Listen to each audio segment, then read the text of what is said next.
प्रिय बच्चों, hi tech platform पे आपका हार्दिक अभिनंदन। कक्षा 10 गणित में अपन आज हम अध्ययन करने जा रहे हैं चैप्टर नंबर फर्स्ट, अध्याय नंबर पहला, जिसका नाम है वास्तविक संख्याएं, रियल नंबर। ये जो चैप्टर है ये माध्यमिक शिक्षा बोर्ड में 4 अंक का है। ये जो चैप्टर में से क्वेश्चन पूछे जाएंगे वास्तविक संख्याओं से संबंधित, उसका अंक बार है 4 नंबर। इसमें आजकल मॉडर्न टाइप में न्यूमेरिकल टाइप क्वेश्चन मैक्सिमम पूछे जाएंगे और शॉर्ट आंसर टाइप क्वेश्चन पूछे जाएंगे, जिसका अपन आज अध्ययन कर रहे हैं। तो सबसे पहला अपन अध्ययन करेंगे परमेय संख्याएं, जिसको बोला जाएगा रेशनल नंबर। ध्यान दीजिए, वे संख्याएं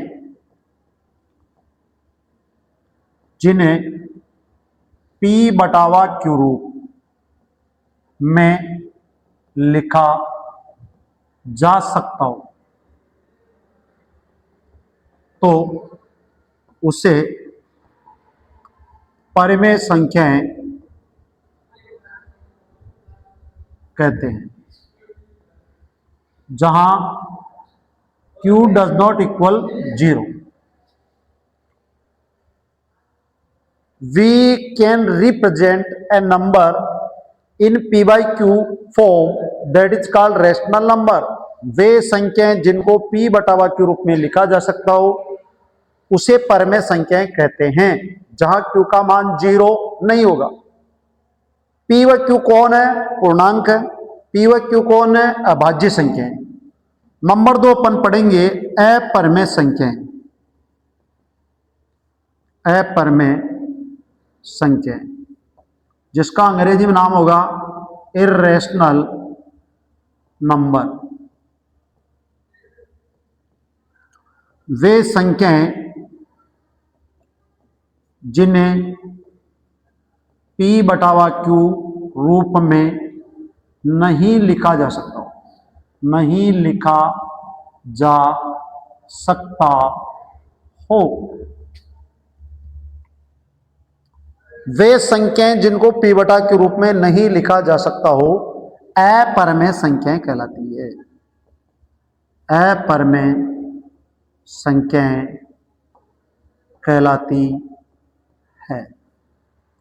A number cannot represent in P by Q form, that is called irrational number।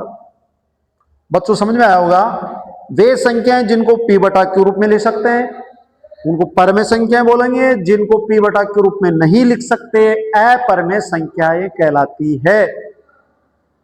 Number 1 clear, number 2 clear. Number अपना थर्ड पॉइंट रहेगा वास्तविक संख्याएं। वास्तविक संख्याएं, अंग्रेजी में नाम होगा इसका रियल नंबर। ध्यान दीजिए, P बटा के रूप में लिख सकते हैं परमेय कहलाएगी, P बटा के रूप में नहीं लिख सकते हैं अपरमेय कहलाएगी। परमेय व अपरमेय, परमेय व अपरमेय संख्याएं मिलकर कौन सी संख्याएं कहलाएगी? वास्तविक संख्याएं कहलाती है। सार समझ में आ गया अपने? पहला जो अपना पॉइंट होगा परमेय संख्या होगा, P बटा के रूप में लिख सकते हैं, P बटा के रूप में नहीं लिख सकते हैं अपरमेय कहलाएगी। ये दोनों मिलाकर आपका रियल नंबर कहलाएगा, वास्तविक संख्या कहलाएगी। समझ में आया बच्चों? अगला अपना पॉइंट होगा बच्चों अभाज्य संख्या। अभाज्य संख्या, जिसका अंग्रेजी में नाम होगा प्राइम नंबर। वे संख्याएं जो स्वयं व एक से, वे संख्याएं जो स्वयं व एक से विभाजित हो या वह संख्या जिसमें स्वयं का व एक का भाग जाता हो, तो अभाज्य संख्या ये कहलाती है।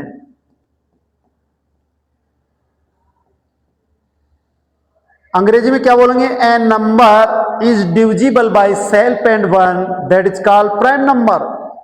वे संख्याएं जिसमें स्वयं का एक का भाग जाता हो अपरमेय संख्याएं कहलाती है। अपना मेन फोकस रहेगा इस पॉइंट के ऊपर। अगला पॉइंट रहेगा अपना भाज्य संख्या। अंग्रेजी में नाम होगा कंपोजिट नंबर। इसको दो प्रकार से परिभाषित कर सकते हैं। वह संख्या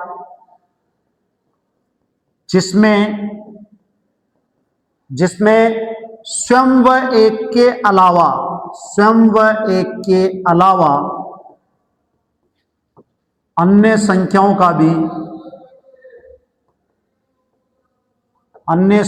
का भी क्या जाता हो?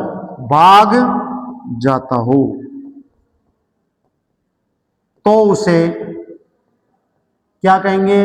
भाज्य संख्या कहते हैं। जरा ध्यान दीजिए, इसका उदाहरण के स्वरूप अपन जो पढ़ेंगे, इसका उदाहरण होगा 2, 3, 5, 7, 11, 13, 17, 19, डॉट डॉट। इसका उदाहरण कौन कौन होगा? 4, 6, 8, 9, 10, 12, 14, 15, डॉट डॉट। जरा उदाहरण दीजिए। इन दिस क्वेश्चन का स्टडी करने पर पता पाते हैं अपन पहली संख्या कौन होगी? भाज्य संख्या 2 होगी। 2 में 2 प्रकार का गुण होगा, ये सम भी है ना भाज्य भी है। आपको क्वेश्चन पूछा जाता है बोर्ड में, प्रथम अभाज्य संख्या कौन है? आंसर होगा 2। आपको पूछा क्यों जाएगा प्रथम समअभाज्य संख्या कौन है? आंसर होगा 2। इस प्रकार का क्वेश्चन माध्यमिक शिक्षा बोर्ड आपके सामने रख सकता है। आपसे प्रश्न पूछ सकता है कि बताइए प्रथम विषम अभाज्य संख्या कौन है? तो सीधा सीधा जवाब होगा अपना 5 होगा, 3 होगा। उसके बाद में पूछेंगे प्रथम अभाज्य संख्या के साथ साथ प्रथम भाज्य संख्या पूछे, 4 होगा आंसर। 4 में 2 प्रकार का गुण है, सम भी है और भाज्य भी है। इस टाइप से शॉर्ट आंसर जो वन वे में, वन वर्ड में क्वेश्चन दिए जाएंगे, ऐसे क्वेश्चन में भी पॉसिबल आस्क बाय बोर्ड। अभाज्य संख्या वे संख्या जिसमें स्वयं और एक का भाग जाता हो या अन्य संख्याओं का भाग नहीं जाता हो, तो उसको कहेंगे अभाज्य संख्या, जिसको अंग्रेजी में बोलेंगे प्राइम नंबर। भाज्य संख्या वह संख्या जिसमें स्वयं व एक के अलावा अन्य संख्याओं का भी भाग जाता हो, उसको कहेंगे भाज्य संख्या। इसके उदाहरण हो गए 4, 6, 8, 9, 10, 11, 12। इसकी दूसरी परिभाषा और लिख सकते हैं, वह संख्या जिसको अभाज्य संख्याओं के गुणनफल के रूप में लिखा जा सकता हो। Right? A number can be represented as a product of prime number, that is called composite number. A number is divided by self and one, that is called prime number. A number divisible by self and one and another number, that is called composite number. इन दोनों पॉइंटों का विशेष तौर से इस पहले chapter में अपन अध्ययन करेंगे। बच्चों नोट किया होगा, गणित बहुत इजी सब्जेक्ट है, उसको समझने की कला, उसका फंडामेंटल कॉन्सेप्ट एवरी बच्चे के क्लियर होगा, अपने आप क्लियर होता जाएगा पॉइंट का। इसमें अपना हौसला बुलंद रखना है। अगला अपना पॉइंट होगा अंक गणित का आधारभूत प्रमेय। ये क्या कहता है? ये एज भाज्य संख्या की परिभाषा है। अंक गणित वह गणित जो अंकों का अध्ययन करती है, उसका आधारभूत प्रमेय क्या है? प्रत्येक भाज्य संख्या को को अभाज्य संख्याओं के गुणनफल के रूप में व्यक्त किया जा सकता है, जहां उनका क्रम निश्चित न हो तो उसे अंकगणित का क्या बोलेंगे, बोलिए, आधारभूत प्रमेय कहा जा सकता है। जैसे अभाज्य संख्या 4 को अपन 2 इंटू 2 लिख सकते हैं, 6 को 2 इंटू 3 लिख सकते हैं, 8 को 2 इंटू 2 इंटू 2 लिख सकते हैं, 15 को 3 इंटू 5 लिख सकते हैं। इस प्रकार से इनको व्यक्त किया जा सकता है। प्रत्येक भाज्य संख्या को अभाज्य संख्याओं के गुणनफल के रूप में व्यक्त किया जा सकता है, अभिव्यक्त किया जा सकता है, जहां उनका क्रम निश्चित न होता हो तो उसे अंकगणित का आधारभूत प्रमेय कहा जाता है। जैसे ये भाज्य संख्या 4, 6, 8, 15, आपको पता है कि 4 में 2 का भी जाता है, 1 का भी जाता है और 4 का भी जाता है। अगर 1 का और 4 का जाता है तो भाज्य संख्या कहते हैं, अभाज्य संख्या कहते हैं। तो ये सब भाज्य संख्या हैं, इनको अभाज्य संख्याओं के गुणनफल के रूप में व्यक्त किया जाएगा, इसलिए इसका नाम है अंकगणित का आधारभूत प्रमेय। ये सब अंकगणित के आधारभूत प्रमेय का रिजल्ट है। अगला पॉइंट, अभाज्य गुणनखंड, नाम से इसकी परिभाषा है। अभाज्य गुणनखंड जिसको कहते हैं फैक्टराइजेशन, प्राइम फैक्टराइजेशन, वह प्रक्रिया, वह प्रोसेस जिसमें भाज्य संख्या को अभाज्य संख्याओं के गुणन के रूप में खंडित किया जा सकता है। खंड का तात्पर्य तोड़ना, गुणन का मतलब गुणा के रूप में। बताओ कौन सी संख्या के रूप में? अभाज्य संख्या। भाज्य संख्या को अभाज्य संख्याओं के गुणन के रूप में तोड़ना क्या कहलाता है? अभाज्य गुणनखंड। वह प्रक्रिया जिसमें भाज्य संख्या को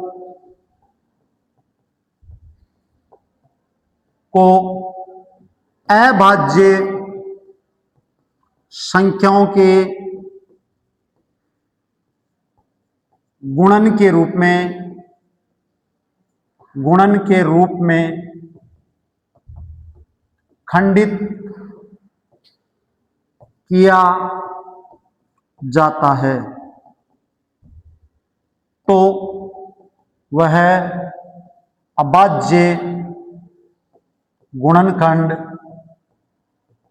कहलाता है। अंग्रेजी में क्या नाम होगा इसका? Prime factorization. जैसे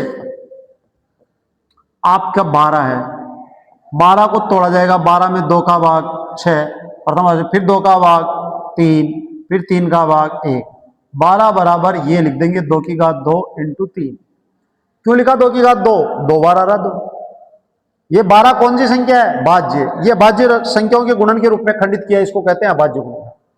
a process when a composite number can be represented as a product of prime number, that is called prime factorization। वह प्रक्रिया, वह प्रोसेस, वह क्रिया जिसमें भाज्य संख्या को अभाज्य संख्याओं के गुणन के रूप में तोड़ा जा सकता हो, वह कहलाती है अभाज्य गुणनखंड। जैसे मैंने 12 का बताया, 12 भाज्य संख्या किसी भी संख्या कर सकते हैं। जैसे आप 18 का भी कर सकते हैं, 2 का भाग गया 9, 3 का भाग गया 3, 3 का भाग गया 1, 18 बराबर 2 इंटू 3 की घात 2। ये जो प्रक्रिया कहलाएगी ये कहलाती है अभाज्य गुणनखंड। नेक्स्ट, मैसेप महत्तम समापवर्तक, अंग्रेजी में बोलोगे हाईएस्ट कॉमन फैक्टर। दूसरा पॉइंट पढ़ेंगे इसके अंदर लेसअप है। याद करना ये दोनों बातें बहुत इंपॉर्टेंट है। अपनी भाषा में मैसअप को बोलते हैं कॉमन लेना और लेसअप को कहते हैं लघुत्तम लेना। जरा ध्यान दीजिए, दो या दो से अधिक भाज्य अभाज्य संख्या होगी, वे गुणनखंड, अभाज्य गुणनखंड करेंगे पहले, वे गुणनखंड जो सब में मौजूद हो उनकी छोटी घात लेते हैं उनको गुणा करेंगे, मैसअप कहलाएगा। सभी भाज्य संख्याओं के अभाज्य गुणनखंडों में से वे गुणनखंड जो सब में मौजूद हो उनकी छोटी घात लेकर उन्हें गुणा करने पर जो मान प्राप्त होता है वह मैसअप कहलाता है। क्या बताया बच्चों, सुनिए ध्यान से। सभी भाज्य संख्याओं के अभाज्य गुणनखंड में से, भाज्य की जगह अभाज्य संख्या भी हो सकती है, में से वे गुणनखंड जो सब में मौजूद हो, सब में अवेलेबल हो, उनकी छोटी घात लेते हुए, मिनिमम पावर लेते हुए, मिनिमम एक्सपोनेंट लेते हुए उनको गुणा करने पर जो मान प्राप्त होता है वह क्या कहलाएगा, मैसअप कहलाएगा। इजी प्रोसेस है, वेरी इजी, वेरी सिंपल। हमने पहले गुणनखंड करेंगे, गुणनखंड के बाद में सब में देखेंगे जो विजुअल हो रही है, सब में जो सब में दर्शाई गई है उनकी छोटी घात लेते हुए उनको गुणा करेंगे, वह कहलाएगा आपका मैसअप। इसी प्रकार से लेसअप में क्या करेंगे, सभी भाज्य संख्याओं के अभाज्य गुणनखंडों में से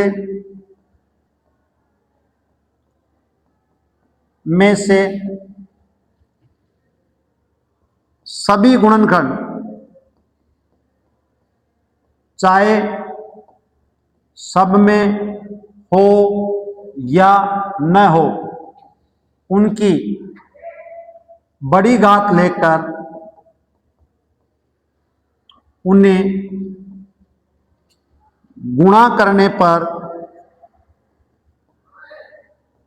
प्राप्त मान लेसअप कहलाता है, जिसको अपनी भाषा में कहते हैं लघुत्तम। सभी भाज्य संख्या, यहां भाज्य की जगह अभाज्य संख्या भी हो सकती है। अभाज्य गुणनखंडों में से सभी गुणनखंड चाहे सब में मौजूद हो या न हो उनकी बड़ी घात लेते हुए, और याद रखना वो गुणनखंड नहीं लेना जिसमें छोटी घात भी ले ले बड़ी घात भी ले ले, उनमें से एक होगी। जैसे 2 की घात 3 भी आ गई, 2 की घात 2 लेनी है तो ये 2 की घात 3 ली जाएगी, ये नहीं ली जाएगी, तो उस प्रक्रिया को कहेंगे अपन लेसअप। We are going to study in this chapter LCM HCF by prime factorization method. अभाज्य गुणनखंड विधि से अपन मैसअप लेसअप ज्ञात करेंगे। तो सबसे पहला प्रोसेस होगा उसके टुकड़े करना, गुणनखंड करना और उनमें से छांटनी करके मैसअप लेसअप। और याद कीजिए, अपन को ध्यान आना चाहिए, किसी भी सूरत में मैसअप 0 नहीं होगा। अगर कुछ भी नहीं मिले तो उनका मैसअप क्या होगा, 1, क्योंकि 1 का सभी संख्याओं में क्या जाता है, भाग जाता है। अगला अपन पॉइंट पढ़ेंगे, मैसअप व लेसअप में संबंध। अब यहां को मामा भांजे का, मौसा काका का संबंध नहीं होगा। ये संबंध अपने कक्षा 10 में जो पढ़ रहे हैं अपन, वो 2 संख्या के मैसअप लेसअप में होगा। वो संबंध मैं आपको डायरेक्टली बता रहा हूं, वो क्या संबंध होगा उसकी अपन वेरीफाई भी, जांच भी करेंगे। मैसअप गुणा लेसअप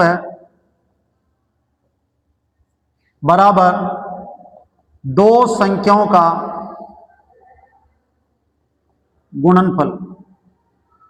इसको अंग्रेजी में क्या लिखेंगे, HCF इंटू LCM बराबर A इंटू B। और क्या लिख सकते हैं, और अपन ये लिख सकते हैं HCF into LCM equal product of two numbers.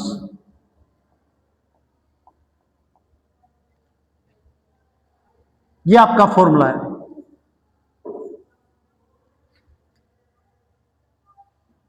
तो बच्चों, इस जो चैप्टर है उसमें अपन ने अनेक बातों का अध्ययन किया। इसका नाम है रियल नंबर, वास्तविक संख्याएं। अपन संख्या के बारे में अपन ने छोटी मोटी कक्षा पढ़ा, प्राकृत संख्या पढ़ी थी, पूर्ण संख्या पढ़ी थी, पूर्णांक पढ़े थे। आगे जाके अपन परमेय, अपरमेय, अभाज्य, भाज्य, वास्तविक, इन सबका अध्ययन करने के साथ साथ अपन ने अभाज्य गुणनखंड सीखा, मसप सीखा, लसप सीखा, मसप लसप में रिलेशन सीखा। ये सब बेसिक कॉन्सेप्ट अपने क्लियर है। Every problem can be solve by each student easily. आराम से प्रत्येक बच्चा हर समस्या का अपना समाधान कर सकता है, नो डाउट। अपन पढ़ने जा रहे हैं अपन एक्सरसाइज 1.1। इसमें क्वेश्चन नंबर जो पहला है वो आएगा, अभाज्य गुणनखंड कीजिए। इसमें मैं दो क्वेश्चन आपसे करा रहा हूं, 140 और 156। हल, सॉल्व। 140 भाज्य संख्या है। सबसे पहले भाग जाएगा 2 का, 2 का भाग 70 बार, 2 का भाग 35 बार, 5 का भाग 7 बार, 7 का भाग 1 बार। क्या लिख सकते हैं अपन इसको? 140 बराबर 2 इंटू 2 इंटू 5 इंटू 7। इसको क्या लिख सकते हैं? 2 की घात 2, 5 इंटू 7 बराबर 140। ये इसके अभाज्य गुणनखंड हो गए। पहला क्वेश्चन हो गया अपना। सेकंड क्वेश्चन पे विचार करेंगे, 156। और याद करना, जिसके लास्ट में 0, 2, 4, 6, 8 आए तो उसमें 2 का पूरा पूरा भाग जाएगा। भाग किसका देना है? अभाज्य का देना है। 2 का नहीं जाता, 3 का, 5 का, 7 का, 11 का, 13 का, 17 का, 19 का। क्योंकि नाम क्या है इसका? अभाज्य गुणनखंड। अकॉर्डिंग टू परिभाषा, डेफिनेशन अपनों को काम करना है। इसमें 2 का भाग देंगे 78, फिर 2 का भाग देंगे 39, फिर 3 का भाग देंगे 11, 13 और फिर 13 का भाग देंगे 1। क्या लिखा जा सकता है? 156 बराबर 2, 2 की घात 2 इंटू 3 इंटू 13। आराम से प्रत्येक बच्चा हंसते, गाते, खेलते, फिरते, सोचते, नाते, धोते सब समय एवरी क्वेश्चन को आराम से इजी गोइंग कर सकता है। बताओ बच्चों, बहुत इजी टॉपिक है। 140 के भाज्य गुण कर दिए, 156 के कर दिए। क्वेश्चन नंबर पहला समझ आ गया। अगला क्वेश्चन नंबर सेकंड, ध्यान दीजिए। अभाज्य गुणनखंड विधि से, अभाज्य गुणनखंड विधि से 26 व 91 का HCF व LCM ज्ञात कर सत्यापित करो। HCF गुणा LCM बराबर 2 संख्याओं का गुणनफल। ये अपने को वेरीफाई करना है, ये रिलेशन वेरीफाई करना। मैंने पहले भी किया, पढ़ाते वक्त बताया था, जब 2 संख्याओं के मैसअप पर लैसअप निकालेंगे तो उनमें ये रिलेशन होता है, इसके अपन चेक करेंगे। विधि कौन सी अपनाई जाएगी? अभाज्य, मेन अभाज्य गुणनखंड। हल में सबसे पहला नाम लिखेंगे अभाज्य गुणनखंड विधि।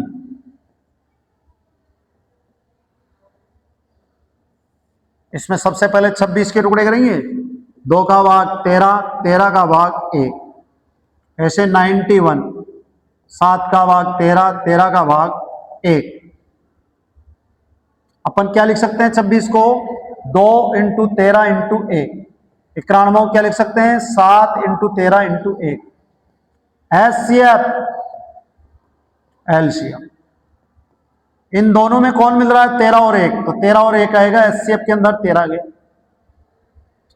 एलसीएम में सभी आएंगे, कौन कौन आएंगे? 2 भी आएगा, 7 भी आएगा, 13 भी आएगा और 1 भी आएगा।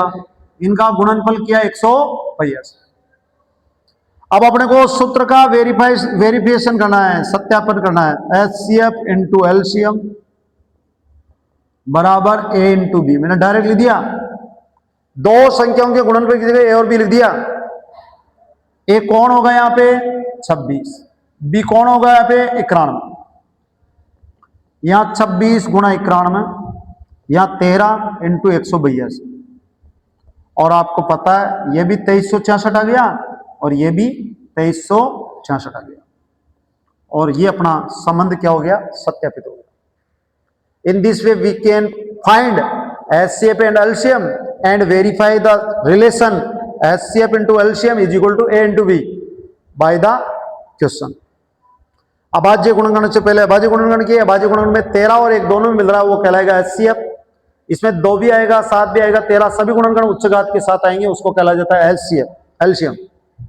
और इनका प्रोडक्ट A इंटू बी के प्रोडक्ट के बराबर आ गया। ये था आपका क्वेश्चन नंबर आपका सेकेंड।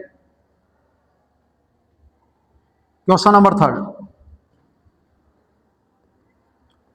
अभाज्य गुणनखंड विधि से 8, 9, 25 तथा 17, 23, 29 का HCF, दो क्वेश्चन इसमें, वह एलसीएम ज्ञात करो। हल, पहला अपन 8 का 9 का 25 के टुकड़े करेंगे। कौन सी विधि है? अभाज्य गुणनखंड विधि। विधि का नाम जरूर लिखें यहां पे। 2 का भाग 4, 2 का भाग 2, 2 का भाग 1, 9 में 3 का भाग 3, 3 का भाग 1, 25 में 5 का भाग 5, 5 का भाग 1। 8 को लिख सकते हैं 2 की घात 3 इंटू 1, 9 को लिख सकते हैं 3 की घात 2 इंटू 1, 25 को लिख सकते हैं 5 की घात 2 इंटू 1। सब में कौन अवेलेबल है? 1। HCF कौन होगा? 1। एलसीएम में 2 की घात 3 आएगी, 3 की घात 2 आएगी, 5 की घात 2 आएगी, 1 आएगा। इसको लिख सकते हैं 8 गुणा 9 गुणा 25 गुणा 1 बराबर 1800। ये था आपका कौन सा क्वेश्चन? पहला। सेकंड क्वेश्चन में तीनों अभाज्य संख्या है, 17, 23, 29। 17 में 17 का ही जाएगा एक बार, 23 में 23 का ही जाएगा एक बार, और 29 में 29 का ही जाएगा एक बार। 17 को आप 17 इंटू 1 लिख सकते हैं, 23 को 23 इंटू 1 लिख सकते हैं, और 29 को आप 29 इंटू 1 लिख सकते हैं। इन तीनों में HCF कौन आएगा? 1। एलसीएम आएगा 17 गुणा 23 गुणा 29, और आप इजी गोइंग इनको मल्टीप्लाई कर सकते हैं और अपना आंसर प्राप्त कर सकते हैं। प्रत्येक कमजोर से कमजोर बच्चा भी आराम से कर सकता है। आपको पता है जिसमें किसी भी संख्या भाग नहीं जाता उसमें खुद का जाएगा, एक का जाएगा, आप सीधा सीधा भेजे में बैठ जाना चाहिए, भाई वो अभाज्य संख्या है।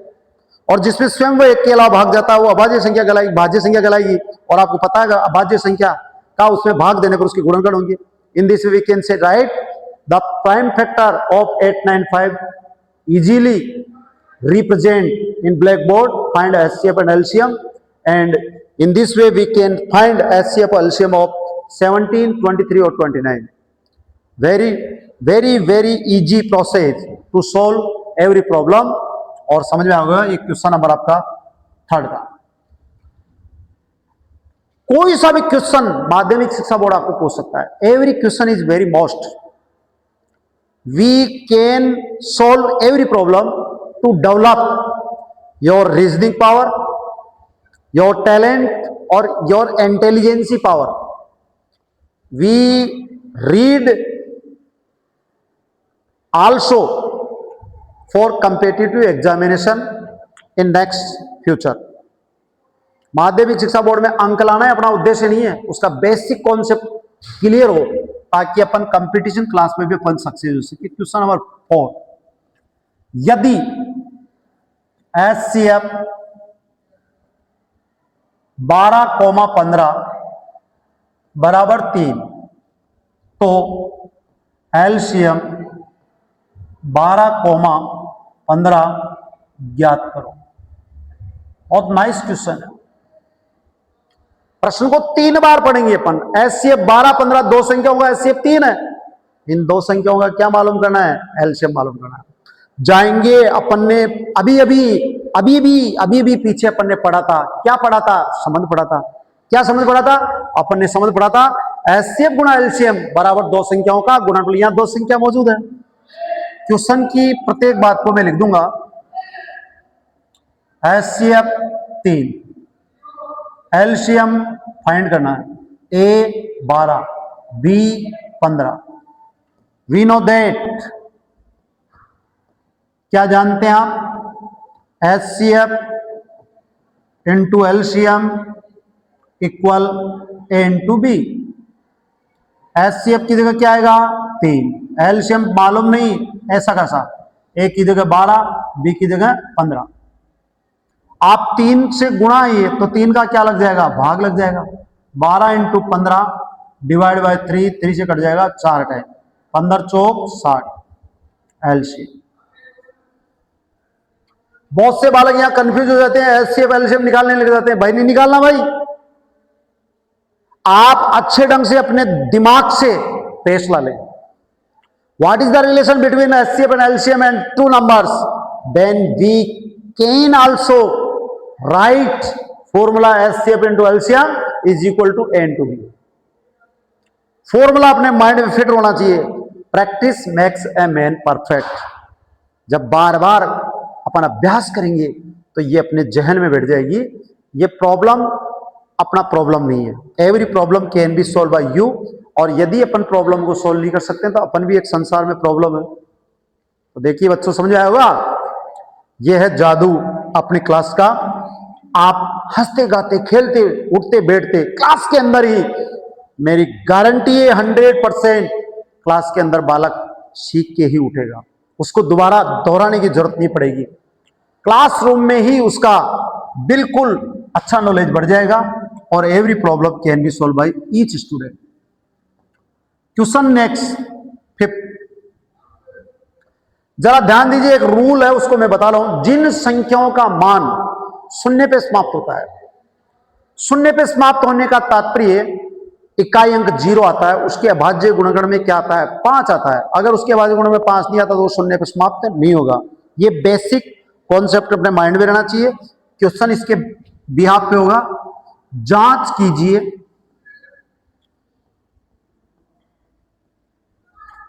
6 की घात n के किसी भी मान के लिए इसका मान शून्य पर समाप्त हो सकता है। बहुत गजब का सवाल है। हल 6 की घात n, यहां 6 के अपन टुकड़े करेंगे और ये 6 के टुकड़े आगे 2 इंटू 3। जरा ध्यान दीजिए, अभी मैंने पाठ पढ़ाया था। जिन संख्याओं का मान शून्य पर समाप्त होता है उसके अभाज्य गुणनखंड में 2 और 5 दोनों आते हैं। तो 5 का आना तो बहुत जरूरी है। 5 तो 100% आएगा ही आएगा। 2 आए या नहीं आए, लेकिन 5 तो निश्चित आएगा। 2 और 5 दोनों आता है और उसको अपनी परिभाषा में परिभाषित किया है। यहां जरा देखिए, 6 के अभाज्य गुणन में 2, 3 आ रहा, 5 नहीं आ रहा है। यहां 6 के अभाज्य गुणनखंडों में 5 का कोई स्थान नहीं है। अतः 5 नहीं आ रहा, अतः n के किसी भी मान के लिए इसका मान शून्य पर समाप्त नहीं होगा। राइट? 6 की घात n में 6 के अभाज्य गुणन करेंगे। 6 के अभाज्य गुणन में 2 और 3 आ रहा है, 5 का कोई स्थान नहीं है, 5 प्रेजेंट नहीं है, अतः n की घात कुछ भी लगा लो आप, इसका मान कभी भी शून्य पर समाप्त नहीं होगा। शून्य पर समाप्त जब ही होगा जब उसके अभाज्य गुणन में कौन आता है, 5 आता है। समझ आ गया बच्चों? 6 की घात n के टुकड़े में यदि 5 आता अभाज्य गुणन में तो अपन इजी गोइंग कह सकते थे इसका मान शून्य पर समाप्त होता है।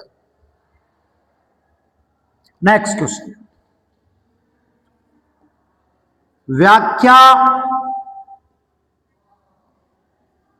कीजिए, एक्सप्लेन, व्याख्या कीजिए 7 गुणा 11 गुणा 13 प्लस 13 एवं 7 गुणा 6 गुणा 5 गुणा 4 गुणा 3 गुणा 2 गुणा 1 प्लस 5 एक भाज्य संख्या क्यों? इंट्रोगेटिव साइन है। एक भाज्य संख्या क्यों आ रही है, इसके बारे में अपने को बताना है, एक्सप्लेन करना है। मैंने निवेदन किया, प्रार्थना की, गुजारिश की, परिभाषा मैंने बताई है। भाज्य संख्या कौन होती है? अभाज्य संख्याओं का गुणनफल होती है। यदि अभाज्य संख्याओं का गुणनफल आ गया अंकगणित की आधारभूत प्रमेय के अनुसार, उसको भाज्य संख्या बोलोगे, नहीं तो नहीं बोलोगे। या 2 प्रकार के क्वेश्चन है, दोनों को पहला लिखते हैं अपन 7 गुणा 11 गुणा 13 प्लस 13। यहां 13 कौन है? उभयनिष्ठ, कॉमन आ रहा है। यहां 13 का भाग 13 में कितने बार जाएगा? 1 बार जाएगा, और यहां भी कितने बार जाएगा? 1 बार। 13 ऐसा कैसा? 77 प्लस 1। 13 ऐसा कैसा? 77 प्लस 1। 13 ऐसा कैसा? 78। और यहां 78 के गुणनखंड करेंगे अपन। 2 का भाग 39, 3 का भाग 13, 13 का भाग 1। यहां लिखा जाएगा 2 × 3 × 13। ये सब कौन है? ये सब है अभाज्य संख्याओं का गुणनफल। और आपको पता है अंकगणित का आधारभूत प्रमेय से इसको अपन क्या कहेंगे? भाज्य संख्या। ये सब कौन आ रही है? अभाज्य संख्याओं को गुणनफल। अंकगणित का आधारभूत प्रमेय से इसको क्या कहेंगे? भाज्य संख्या। ये आंसर मिल गया ना अपने क्यों का जवाब। यहां 13 उभयनिष्ठ है, 13 बार लिया, 13 का भाग 13 में 1 बार, ये 1 बार। इनको गुणा किया 77 प्लस 1 78, 78 के टुकड़े किए 2 3 13। अभाज्य अभाज्य अभाज्य अभाज्य संख्याओं का गुणनफल अंकगणित के आधारभूत प्रमेय से क्या कहलाएगा? भाज्य। एवं दूसरी तरफ है 7 गुणा 6 गुणा 5 गुणा 4 गुणा 3 गुणा 2 गुणा 1 प्लस 5। आप जरा नजर डालिए दोनों में कौन उभयनिष्ठ है? 5। 5 को कहां लेंगे अपन? बार लिया। यहां 5 का 5वें भाग 1 बार। 4 3 2 1 प्लस 1। ये 5 ऐसा कैसा? इनको गुणा किया 1008 प्लस 1। ये जादू की छड़ी नहीं है, ये प्रैक्टिस का नजारा है। ये सीधा सीधा जीता जाता है। Practice makes a man perfect. बार बार अभ्यास करेंगे, अपने को बिल्कुल अपनी मेमोरी में फिट हो जाएगा। और आपको पता है जब 1008 में 1 जोड़ा जाएगा तो 1009। ये दोनों संख्याएं अभाज्य हैं, क्योंकि 5 में 5 का जाएगा और 1 का जाएगा। 1009 के भी कोई टुकड़े नहीं होंगे, 1009 का जाएगा और 1 का जाएगा। ये कौन है? दोनों वही है। कौन है? अभाज्य संख्याओं का क्या है? ये गुणनफल। और आपको पता है अभाज्य संख्याओं का गुणनफल अंकगणित के कौन से प्रमेय से? आधारभूत प्रमेय से। आधारभूत प्रमेय से कौन सी संख्या कहलाएगी? ये भाज्य संख्या कहलाएगी। जरा दोबारा अध्ययन करेंगे। इसको पढ़ा, 13 कॉमन आया, 77 प्लस 1 78 आया, टुकड़े किए, अभाज्य संख्याओं का गुणनफल कौन सी संख्या कहलाएगी? भाज्य। इसको पढ़ा, दोनों में कौन कॉमन है? 5 कॉमन है। यहाँ 5 का भाग 5 में 1 बार, यहाँ भी 1 बार। 1008 प्लस 1 1009 × 5। ये दोनों अभाज्य संख्याओं का गुणनफल अंगणित के आधार पर प्रमेय से क्या कहलाएगी? भाज्य संख्या।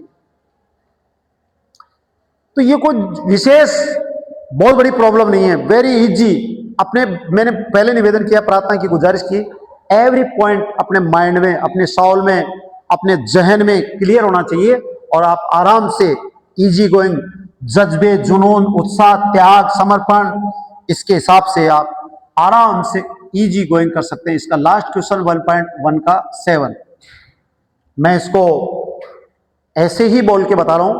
एक वर्ताकार पथ पर दो खिलाड़ी एक ही समय दौड़ लगाना स्टार्ट करते हैं और पहला खिलाड़ी 12 मिनट दौड़ता है, दूसरा खिलाड़ी 18 मिनट दौड़ता है, और वो दोनों कब मिलेंगे? ए और बी। पहला खिलाड़ी 12 मिनट दौड़ता है और दूसरा खिलाड़ी 18 मिनट के लिए दौड़ लगाता है। इस सर्कुलर पथ पे कब मिलेंगे? खिलाड़ी ए 12 मिनट में एक चक्कर,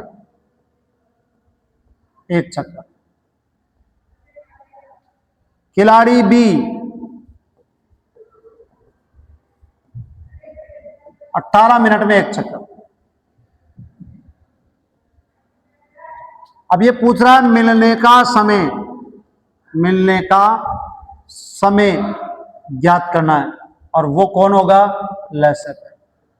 कौन होगा? लेसेप। कौन सी विधि से करेंगे? अभाज्य गुणन करने। सुनिए क्वेश्चन को बेटा ध्यान से, एवरी पर्सन आप आराम से इजी गोइंग समझ सकते हैं, जरा दिमाग लगाएंगे। अभाज्य गुणनखंड विधि से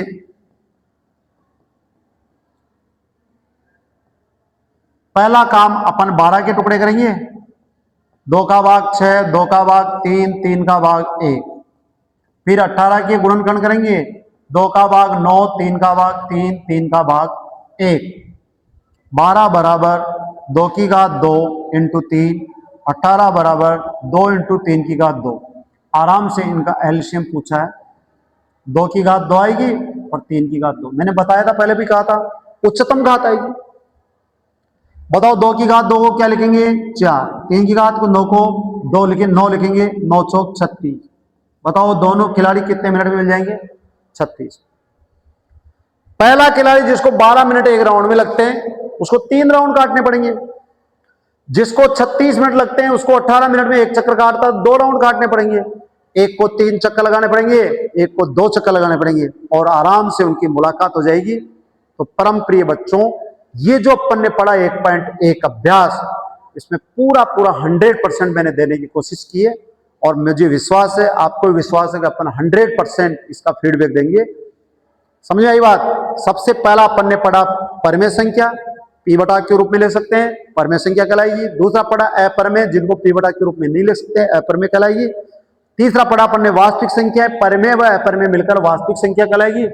और इसके बाद में अपन ने अध्ययन किया अभाज्य गुणनखंड, भाज्य संख्या, अभाज्य संख्या। अभाज्य संख्या वह संख्या जिसमें स्वयं का एक का भाग जाए, अभाज्य संख्या कहलाएगी, और वह संख्या जिसमें स्वयं व एक के अलावा अन्य संख्याओं भाग जाता हो, भाज्य संख्या कहलाएगी। और इसके बाद में अपन ने पढ़ा अभाज्य गुणनखंड, प्रत्येक भाज्य संख्या को अभाज्य संख्याओं के गुणन के रूप में खंडित किया जा सकता है, अभाज्य गुणनखंड कहलाएगा। और वे गुणनखंड जो सब में मौजूद हो उनकी छोटी घात लेते हुए उनको गुणा करने पर महत्व प्राप्त होगा, जिसको एचसीएफ कहेंगे। और वे संख्या, वे अब सभी भाज्य संख्याओं के वे गुणनखंड जो सब में मौजूद हो या न हो, उनकी बड़ी घात लेते हुए गुणा करेंगे तो उनका जो मान प्राप्त होता है वो कहलाएगा आपका लसप। और मैसप और लसप में जो रिलेशन अपन ने पढ़ा वो पढ़ा एचसीएफ इंटू एलसीएम बराबर 2 संख्याओं का गुणनफल। इसी आसार आशीर्वाद के साथ आज अपन ने ये 1.1 अभ्यास का अध्ययन किया है। जय सनातन, जय हिंद, जय भारत।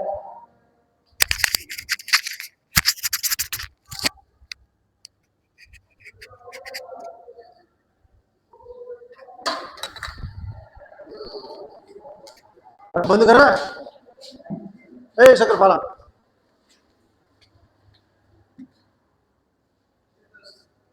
तो आओगे कौन यार? हो गयो कट कर दी थोड़ी।